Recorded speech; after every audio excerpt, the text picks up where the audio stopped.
electing me. And we'll sit down right over where the ladies has tea when we're going to ask the Okay, question. that's I great. don't know if there's any tea over there or I not. know, they took the tea in there. I have a good friend of mine, he's a great big guy, played linebacker for the University of Arkansas, a Navy guy, and I sat down with him the other day, and he had tea and cream, and I just said, it just doesn't fit you. You ought to have a black coffee or something that you'd have in there.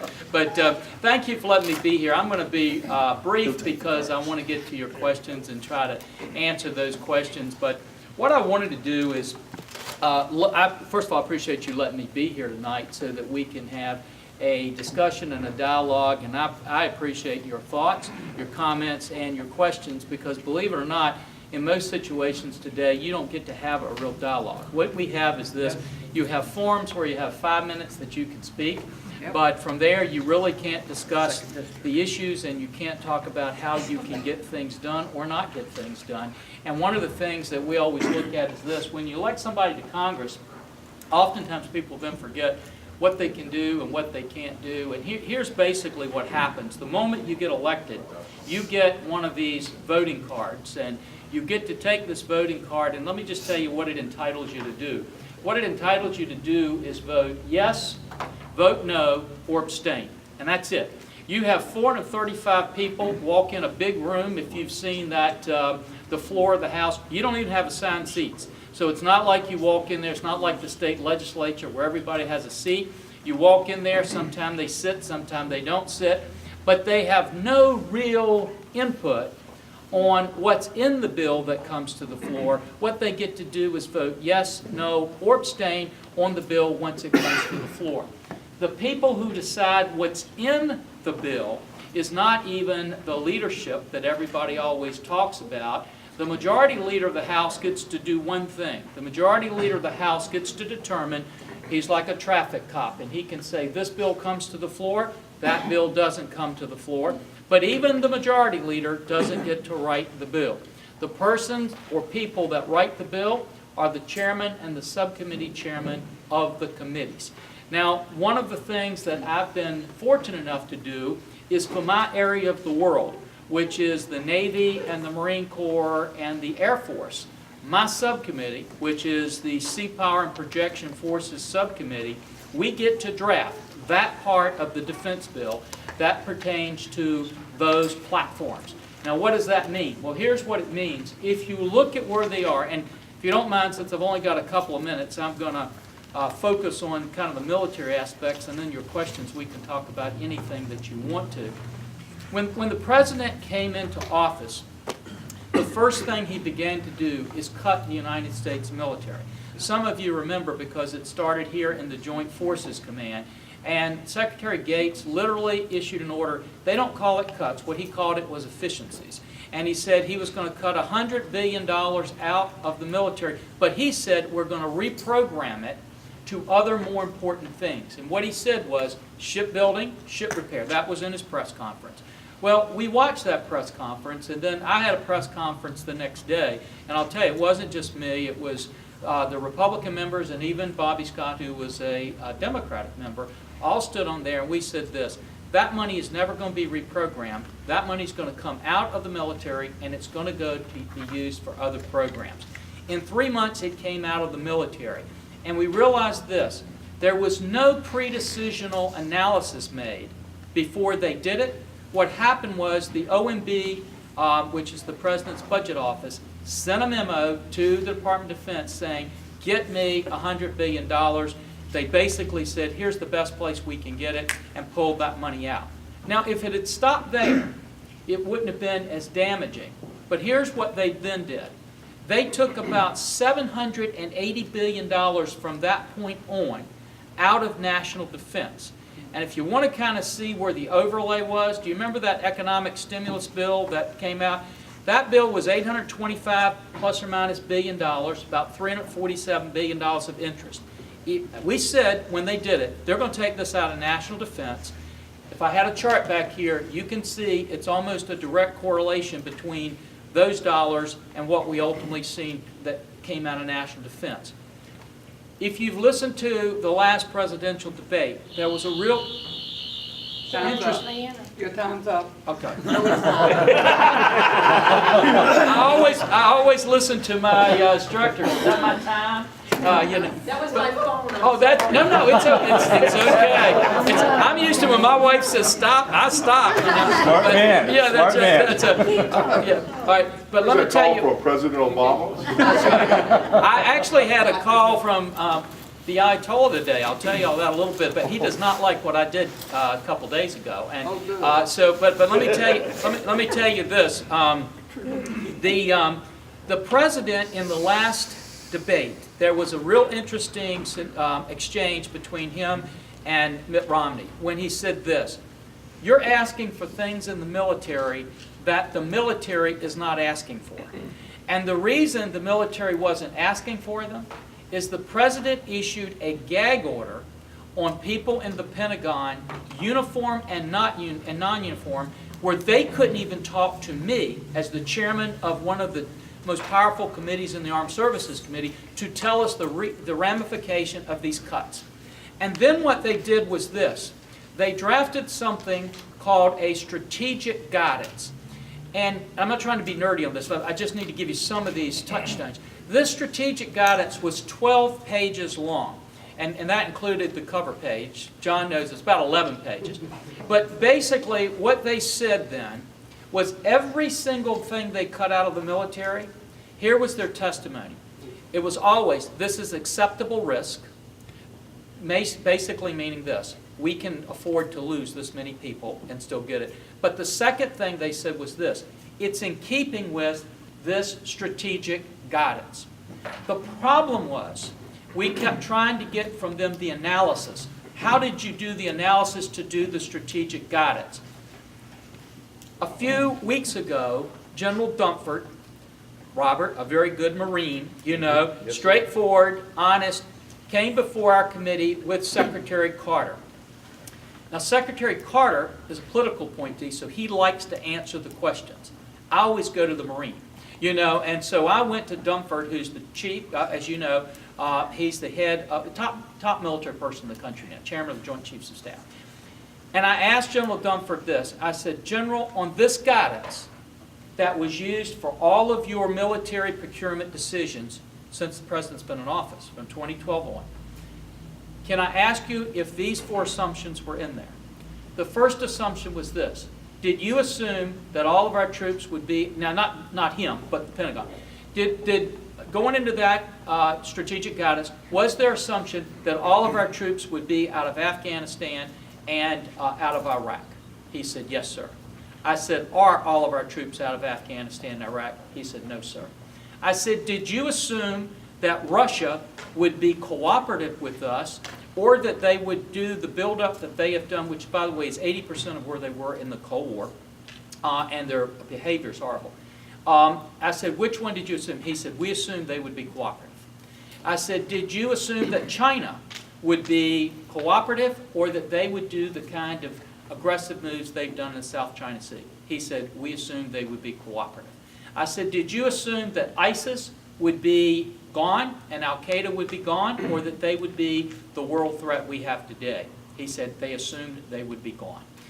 If you took those assumptions, all of which, as you know, are just blatantly, faultily wrong, then the whole guidance was wrong that they built their military on. Now, here's where we are now in the world. We have an Air Force that is the oldest and the smallest Air Force since the history of the United States Air Force, and less than 50% of the planes are capable of fighting in combat today.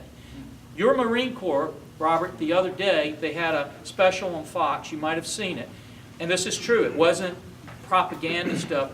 The Marine Corps had a combat plane that they couldn't get parts for. They literally had to go in a museum and take a part out of the museum to put on a combat plane to fly the combat plane.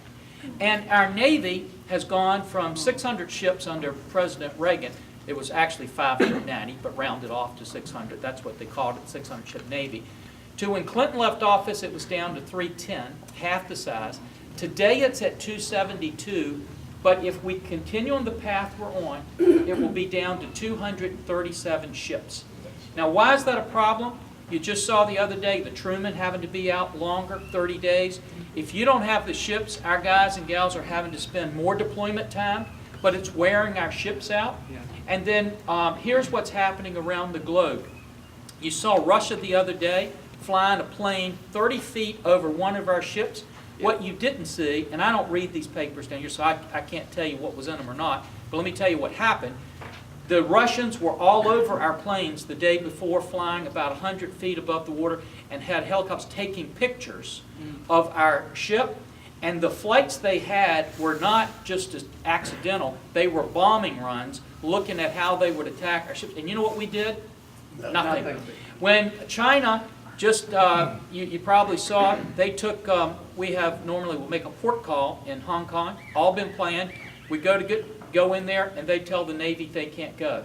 Now, why is that a problem? We've got people on that ship whose families flew all the way over there, spent money to meet their families over there, and all of a sudden now, all that money's down the drain and gone because Hong Kong just put, and what did we do? Nothing.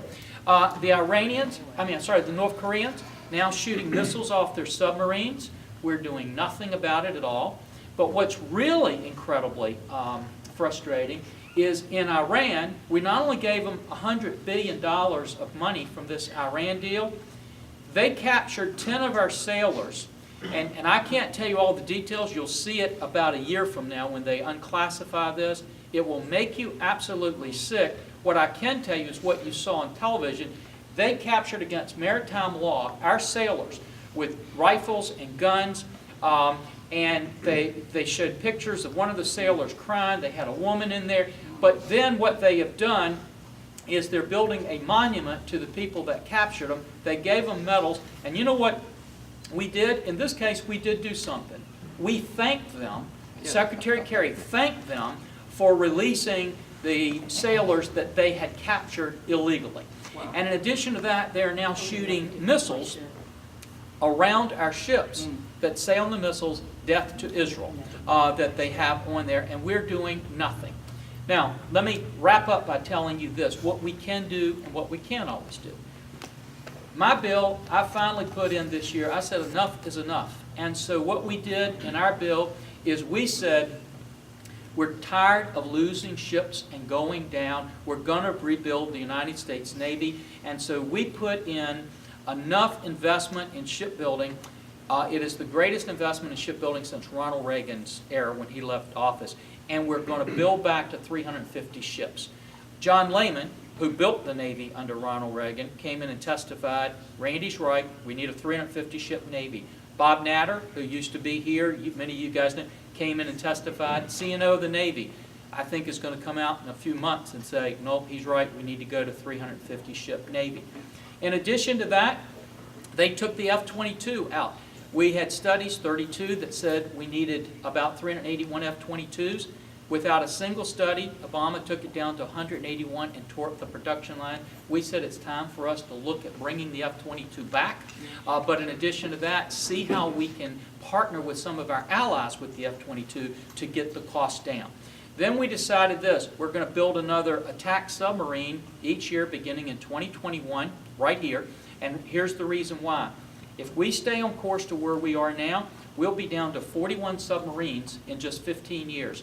The Navy says we need 48 today. They're going to say we need more. China will have 90-some submarines, and the Russians right now have 48. That's an unacceptable thing for us to do. So we put in, we're going to build them back. And I know a lot of folks in here are really interested in fiscal responsibility. Let me tell you how this is fiscally responsible. We put in provisions in this bill that will allow us to build things smarter. So we will build 12 Ohio-class submarines, which is our nuclear capacity. We'll build them for the price of 11. The president wanted to take a carrier air wing out of here, which if he'd have done it, I believe he would have then taken one of the carrier air wings from Oceana to California. Then when they have the next round of BRAC in about 2 years, they could have easily taken one of these carrier air wings to Seymour Johnson, one of them to Cherry Point, and one of them to Jacksonville, and closed Oceana down. We don't want to let them do that. I put that carrier air wing back in and said you can't take it out. They wanted to take out 1/12 of our entire naval fleet and deactivate it. We said no and kept it in there. And then the last thing is, over here at Little Creek, they were going to take out 200 jobs because the Marine Corps needed ships that go from our amphibious ships to the landing area, and the President didn't want to give the Marine Corps that. We put them back in and said, nope, you've got to have them. Now, everybody will say this, well, writing a bill is one thing. How do you know it's going to get out? Here's the reason. One, none of my bills have ever been amended, because we have a really bipartisan subcommittee. It passed my subcommittee unanimously. It then passed the Armed Services Committee unanimously. It will go to the floor, and for 53 straight years, every president has signed the National Defense Bill into law. This bill is one of those bills he's going to have to sign and begin turning this around. Now, I've talked way too long. I know, Kenny. I am happy to answer any questions you have about anything, but the reason this is important is because if we don't get national defense right, it's not a video game that we get to press reboot and start over again. The second thing I'll tell you is this. Throughout history, we have never made bullies go away by bowing down to bullies or by ignoring them. And if you watch, they're getting more and more bullying, Yes. not less bullying, because we haven't stood up to them. Now, I'll finish where I told you on the Ayatollah. Two things, well, I'll just tell you on the Ayatollah. So I put in a resolution the other day. I was tired of Secretary Kerry just apologizing or thanking them for doing something that was wrong to our sales. I was tired of us doing nothing. So we put in a resolution that said this: we can't formally protest against them because we don't have diplomatic relations. The White House won't say anything. So I put in a resolution that said what they did was wrong. Congress needs to say what they did was wrong. But then we need to look at what they're doing when we vote on legislation regarding packages to Iran. And yesterday, the Ayatollah came out in a big speech going after me and that resolution and threatening to shut down the Strait of Hormuz and all this. Why? Because we would dare say they were wrong. Yeah. Can you imagine where we've come as a nation now, where the United States not only won't react, but these other countries think they can even dictate what we say in the United States of America? Yeah. Enough is enough. We've got to turn this around. That's why it's so important we get a Republican president in this time. And with that, Kenny, Let's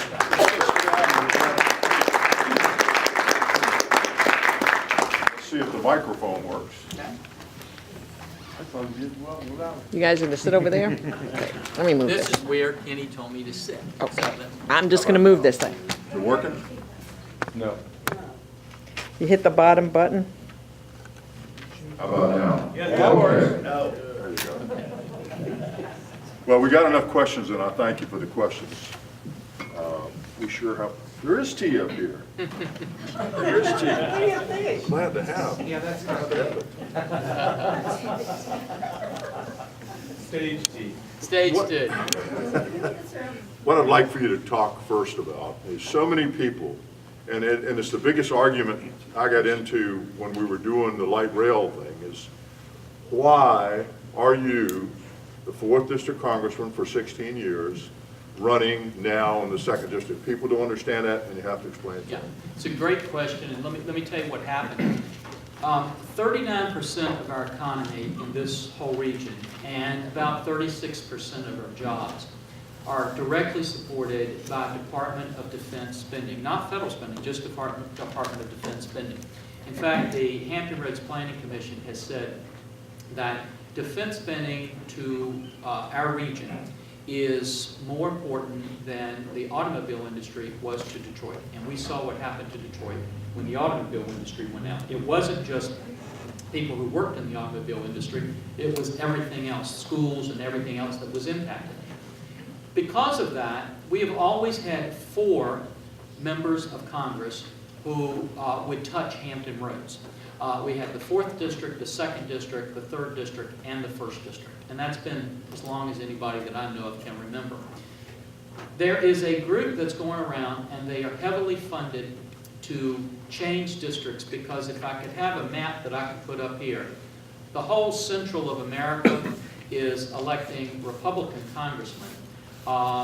The population groups like New York and those places are electing Democratic congressmen.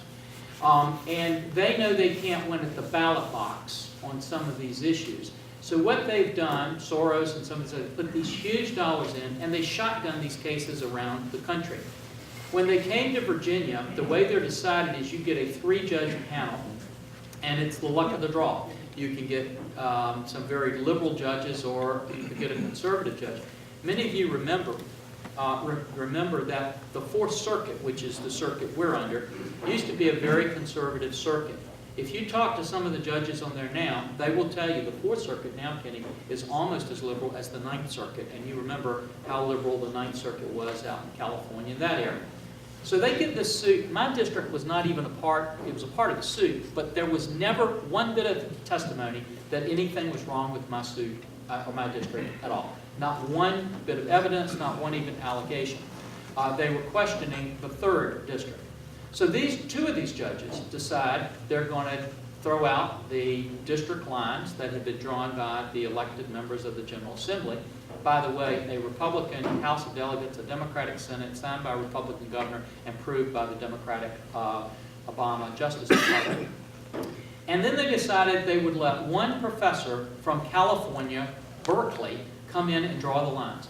A guy that knew nothing about Virginia lines at all. And what he did is took my old district and tore it in half.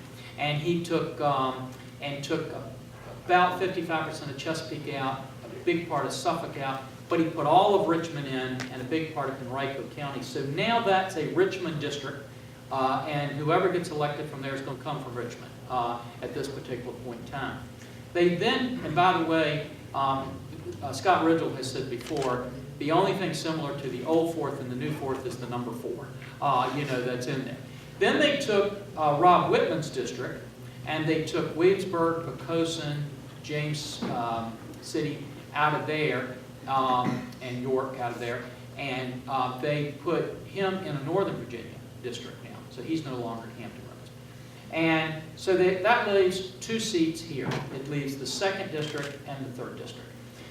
So the reason that I'm running here, Kenny, is because we had a number of people. Scott Ridgell's the one that's gotten a lot of the credit because he said he did it.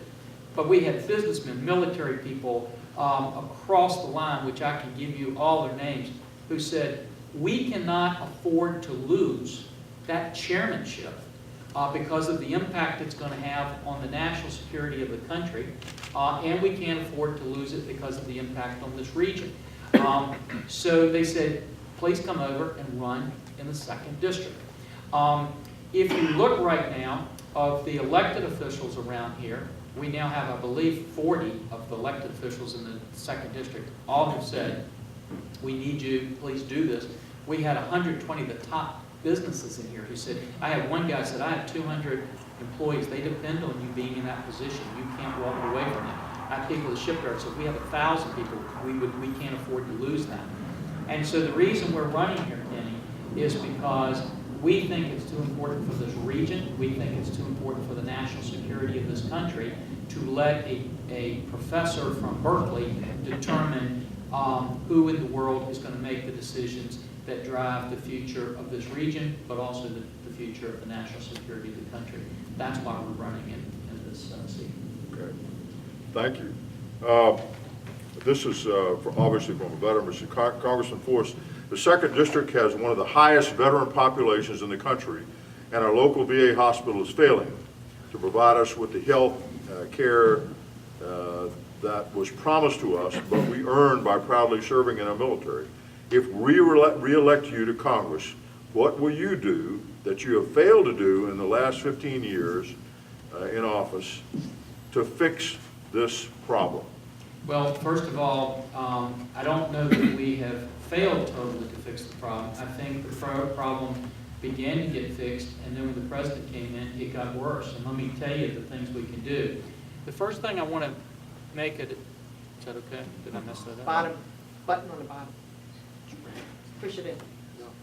Try it again. Is that it? That's all right. You could reject. I can. You can reject.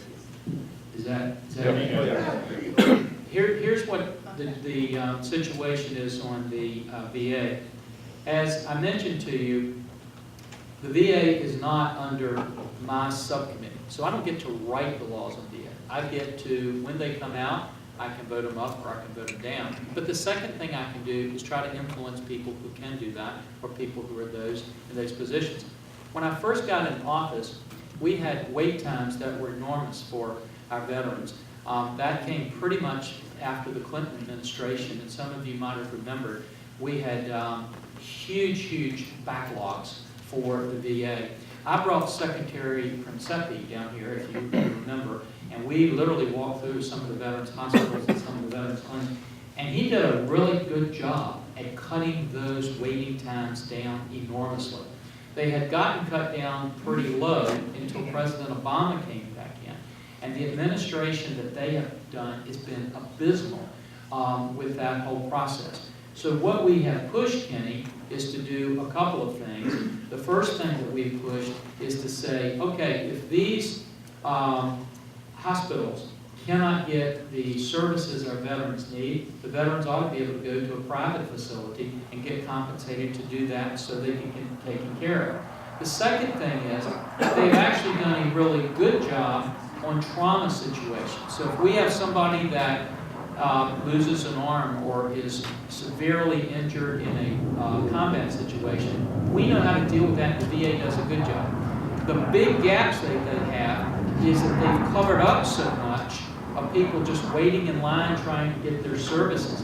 And a very good friend of mine is a guy named Jeff Miller who chairs the VA committee. He's the one that's actually uncovered much of the stuff that they've been trying to bury it, so he can bring some transparency on there and get some of these things fixed to get our veterans the care they need.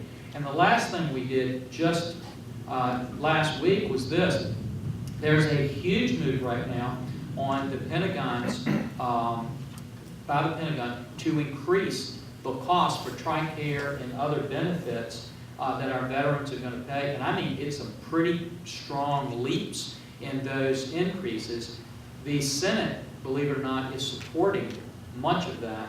In the House, we have a meeting where we have the chairman of the committee and all the subcommittee chairmen, and there was a move by the subcommittee that deals with this to have a small increase, and here's the reason why. They said if we have a small increase, it may stop us from having this huge increase. And I said, we shouldn't do that. We need to hold the line to our veterans and fight to keep that line. If at the end of the day, the Senate won't do it, then we'll at least go to conference and have to deal with that. But that was something, Kenny, just last week. And in our armed services bill, they held the line and kept those fees the way they were. While you're on that subject, the Fleet Reserve folks have been down here and we talked about the commissary issue. Oh, great question on commissaries.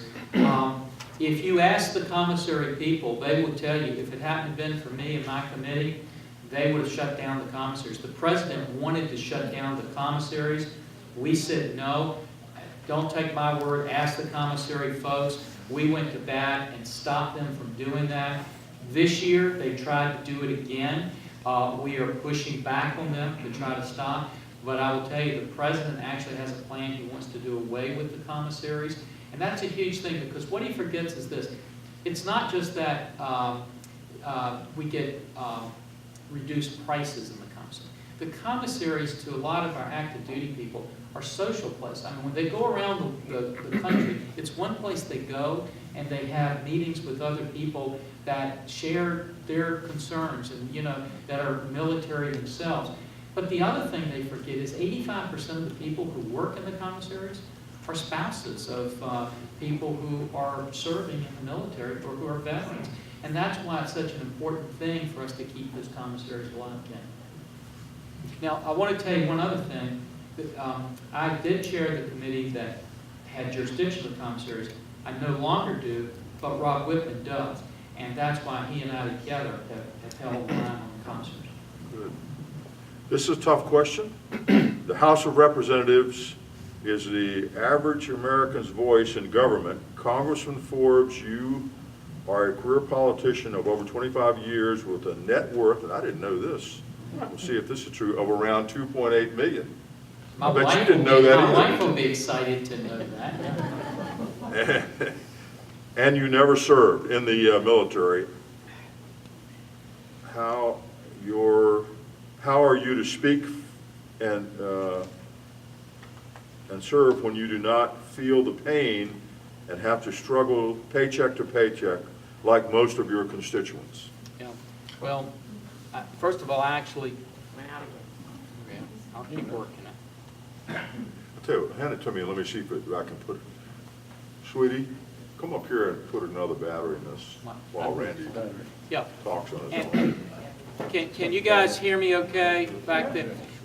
Let me tell you why that's a great question.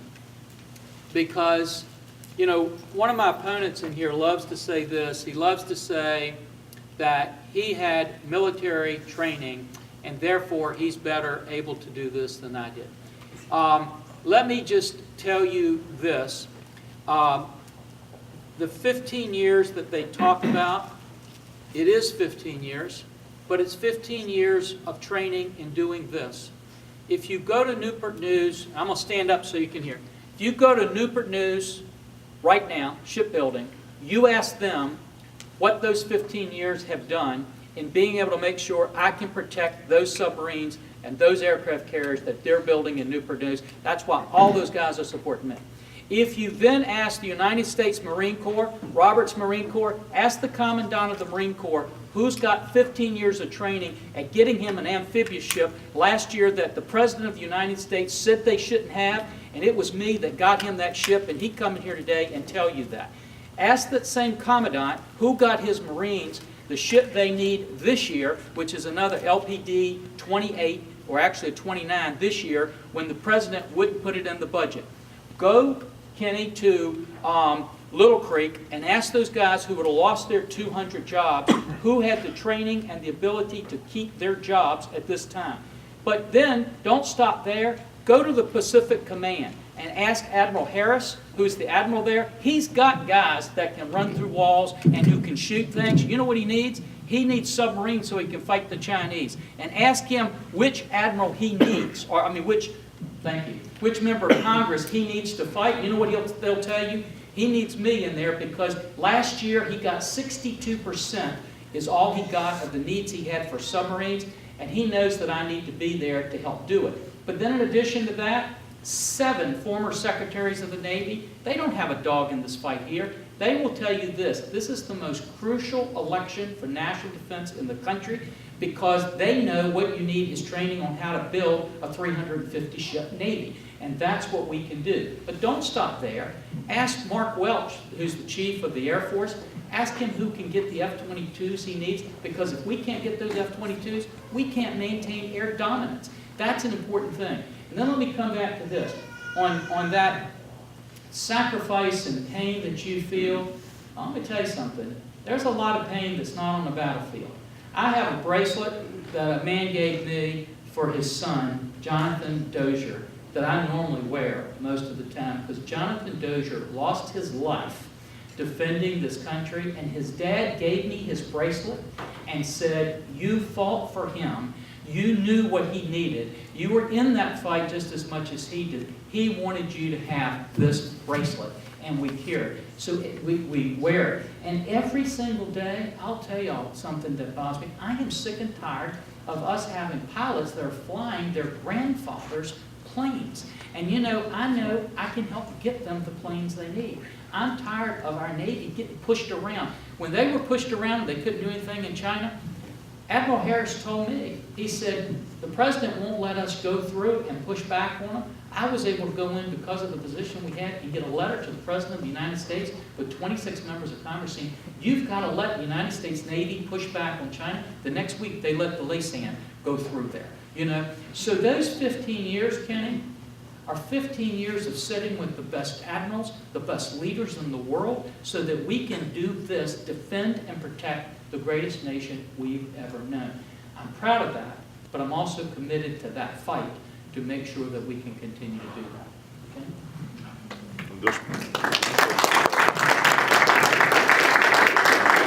A little bit tough on you. You said, we have now sent you to Congress to represent us 8 times. You've been there for the roller coaster ride with the House minority and the House majority. Yet the average American, as well as government, is worse off today than when you took office. I realize that you are only one representative out of 535. She says 435, it's actually 535. So it takes all with others and educating Americans, people to get their support. You have 15 years to accomplish this. Our economy is failing, stagnant at best, our debt is growing at record levels, and our military is being gutted. You have been failing, so why should we give you 2 more years? Yep. Well, another good question. First of all, let me just tell you this.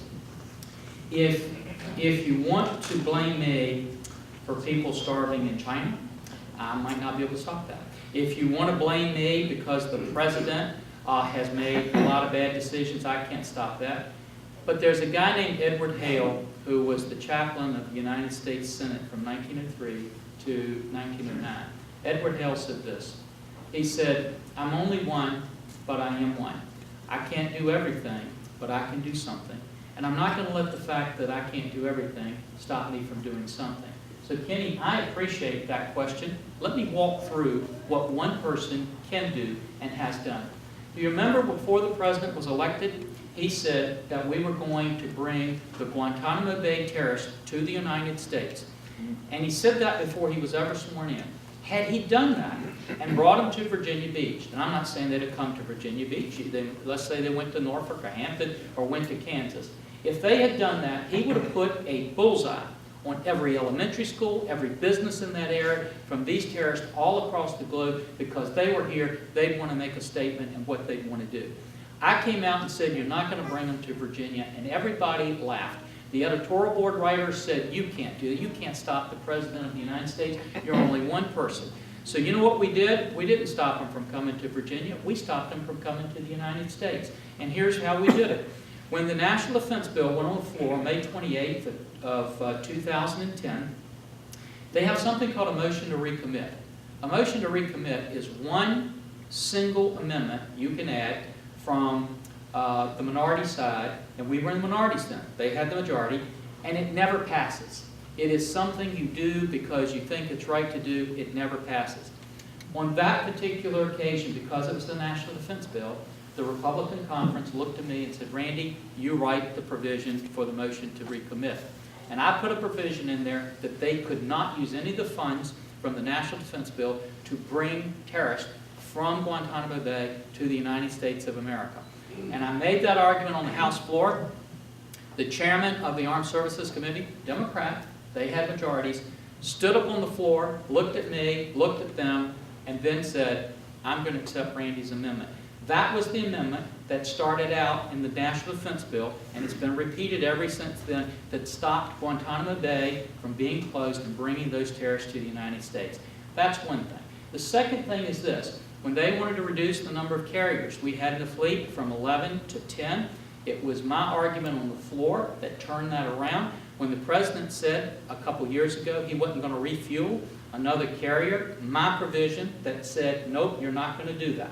When the president wanted to take 11 cruisers, that's half of our cruiser fleet. Half of our cruiser fleet, let me tell you the capacity of that.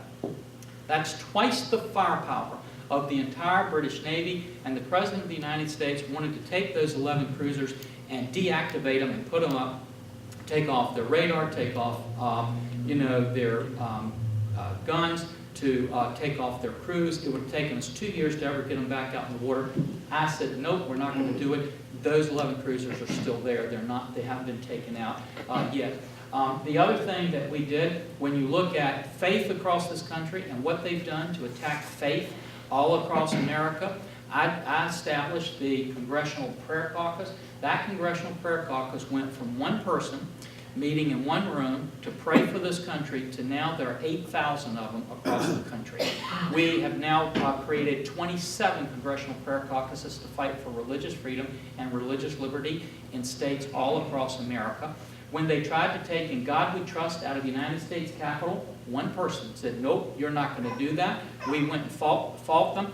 They wouldn't put it in. Today, when you walk in the United States Capitol, the first thing you walk under is "In God We Trust." But we've now not only taken it there, We put it up in 100 offices, including the Speaker's office and including Nancy Pelosi's office in Congress. But by the end of July, we will have put 1 million of them up across the United States again, which I think is a pretty big deal. When they needed, the State Department needed a facility to train their people, and they wanted to come to Virginia, the folks in Georgia and some other states fought it and fought it and fought it. I was able to join, but this one's not just solely me.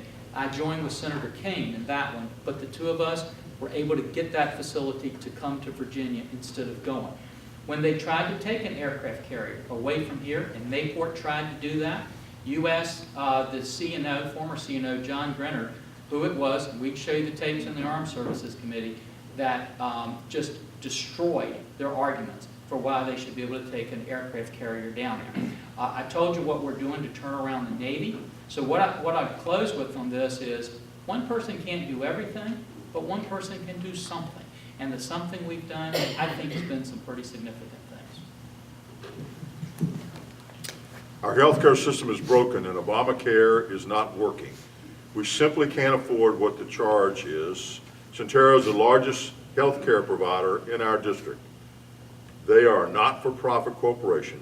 We can't afford health care, yet the charge is a 10% markup on things like Tylenol, give brand new something to upper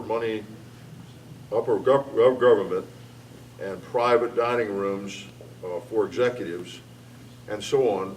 What is the solution to fixing the health care problem? I feel like I'm on one of those pageants where you say, I want world peace. I don't mean to make little of it, but the healthcare problem is a huge fiasco right now because of Obamacare. Everybody in this room knows that. I have voted 60 times to repeal Obamacare. But until we get a new president in there, hopefully a Republican president, we're not going to be able to repeal Obamacare. But let me tell you one of the bad things, or one of the things that will happen to Obamacare.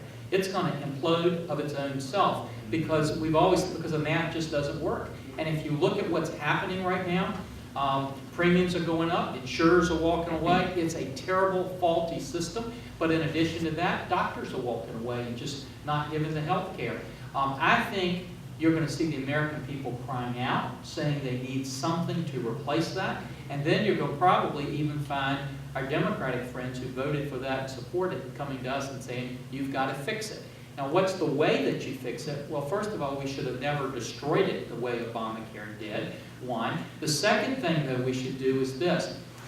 We've got to start allowing you to purchase hospitalization across state lines so that you're not limited to 3 or 4 different health care plans that you can get. That will reduce costs that you have. We've got to change the tort liability system in the United States. As long as we continue with the torts where we are, you're going to continue to see some of these big claims that you have, and you're going to see prices going up. But the third thing that we've got to do, Kenny, is we've got to turn the healthcare system on its end. If you continue to simply diagnose and treat illnesses, we can't outrun the math. So we put in a piece of legislation. Now look, this was not in my committee. It has not gotten out. I think it's the right thing to do, though. It says this: we need to do more medical research so that we can stop and prevent some of these illnesses. And let me just pick 3 of them. It's not because I like these 3 better than the other one, but I'll tell you why. If we just look at Alzheimer's, Parkinson's, and diabetes, just those 3, and we said we're going to stop doing political research, we're going to do what we call near-term clinical care research. So that means I look at you. My dad had Parkinson's disease. I wasn't interested in research that was going to be 40 years down the road. I wanted something that was going to help him during his lifetime. Some of our research is very political.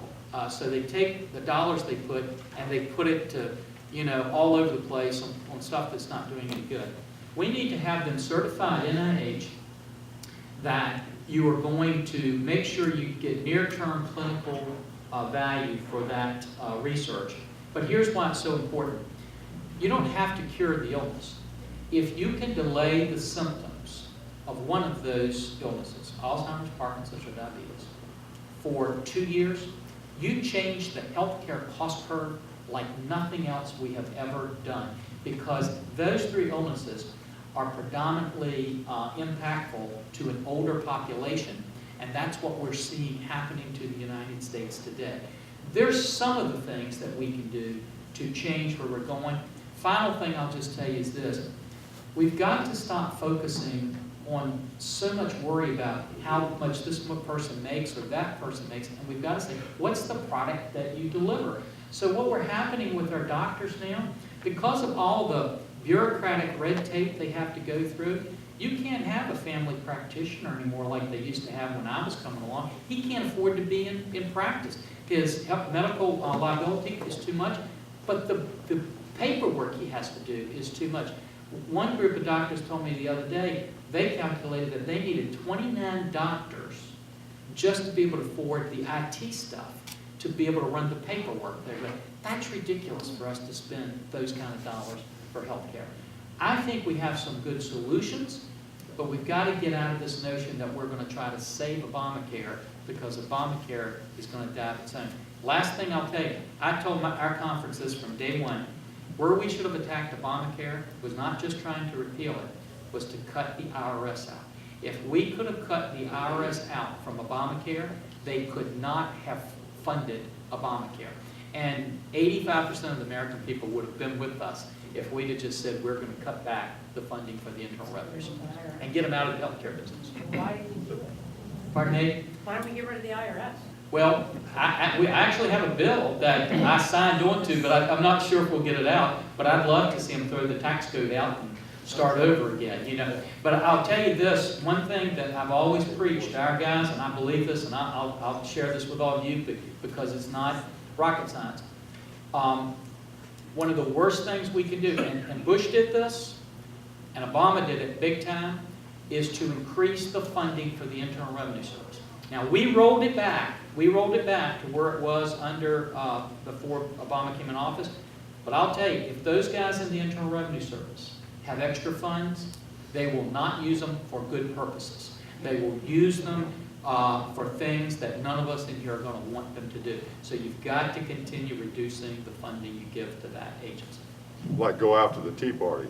Go after the Tea Party, go after any of you, and look, they can say that they're doing it for an audit, but you know it's not an audit, it's a directed hit that they're coming after. Well, a great segue into the tax code. Our tax code is broken and unfair due to write-offs and loopholes. People in your tax bracket and above My wife would be excited to know that. don't pay their fair share of taxes, and the burden is put on the rest of us. What can you do? What will you do? And what are your thoughts on a flat tax and a fair tax? Okay. I think we should start with an optional flat tax. And let me tell you why. Mike Burgess in Texas wrote, I think, a great bill. People put in bills all the time, and then they'll send out press releases saying, oh, I've got such, and it doesn't have a ghost of a chance of getting through. But Mike's bill actually does, and here's the reason why. What Mike's bill says is, you pick. So if you want to do a flat tax, you can have a flat tax. If you want to do the same convoluted code that we have now, you can use that code. But here's what the tax would be according to Mike. It would probably be about 18 or 19%. That you would be able to pick your taxes up, you'd be able to plug into that, pay your 18, 19%, and that would be it. Or you could use the same system. And here's why I think that works so well, because what I think it would do is a lot of people would be opting in for the flat tax, and the sky would fall, and then all of a sudden people would come back and say, maybe that's what we need overall in the country. Now, the problem with the deductions is it's always whose deduction you're taking out. I had a man, this has been about 6 months ago, and I was speaking to actually a veterans group. And this guy came up afterwards, and he was just irate. I don't know if he was irate with me or irate with the world, but Kenny, he kind of mirrored some of what you just heard. He said, you guys, the reason we have all these problems is you guys give all these tax breaks and all these loopholes to the rich, And that's what's happening to the country. And he's going on and on and on and on. And his wife is trying to get him to be quiet, but he just keeps going on. So here's what I did. When he took a pause for air, I took my pen out and handed it to him. And I said, write them down. And he said, what?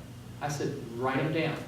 He said, write what down? Write down the loopholes you want me to get rid of. I'm going to go back Monday and try to start working on getting rid of them. And he said, well, you know which ones they are. They're the ones you give to all the rich people. I said, write one of them down. And his wife looks at him and says, that's what I've been trying to tell him. And then I told him this. Well, let me tell you one of them. The mortgage interest deduction on your house.